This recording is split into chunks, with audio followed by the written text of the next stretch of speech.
Last half hour is a good time to see buying. You always want to see buying into the close. It's much better. Consider what we were doing several months ago, where there always seemed to be the inevitable down spike of 100 points into the close. It's good regardless of what the reason. Peter, can you put your finger on why the financials are doing so well at the moment? We've seen the rally really led by the financials again today. And, you know, for so long we were so anxious about them and what we would hear about the earnings season, and now everyone's so positive. Yes, well, first of all, they took a pretty big dive in the February to March, early March period, and now they've retraced much of that. In fact, off the March 9 low, our bank index is up 100%. So why would that be? And I think it's because the market is beginning to understand that bank earnings actually can come in better than expected.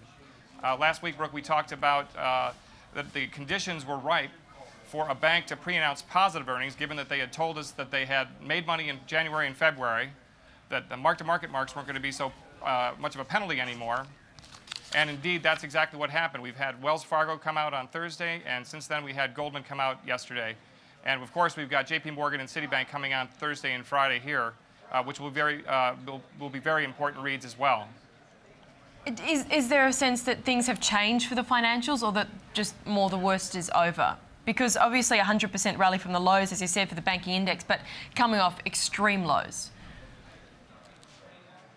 Yes, definitely. I mean, you could look at this as a small and exciting part of the bottoming process that's been going on in stock markets, not only with bank stocks, but also here in the U.S. and also around the world.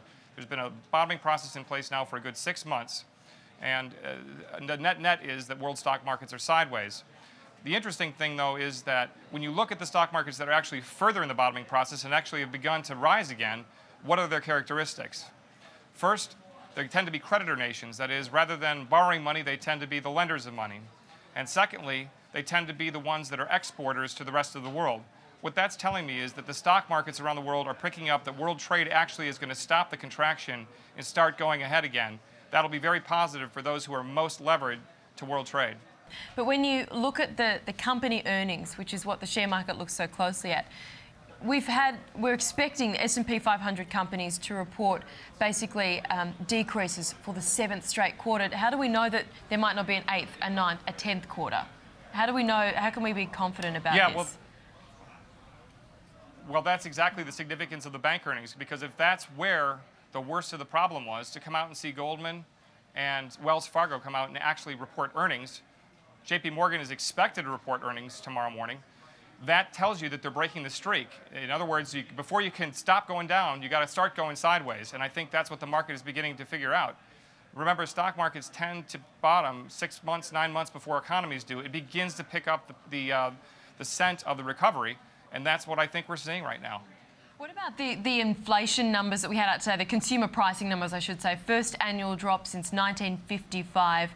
How did it add to the inflation debate today when we look at a longer horizon?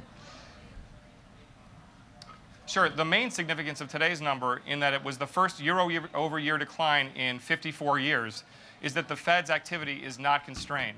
So it can continue to pump money into the system until it starts to see the effects in the credit system, in the credit markets, that it wants to see. Think about it, if there was high inflation right now, the Fed would have to be more measured in its response.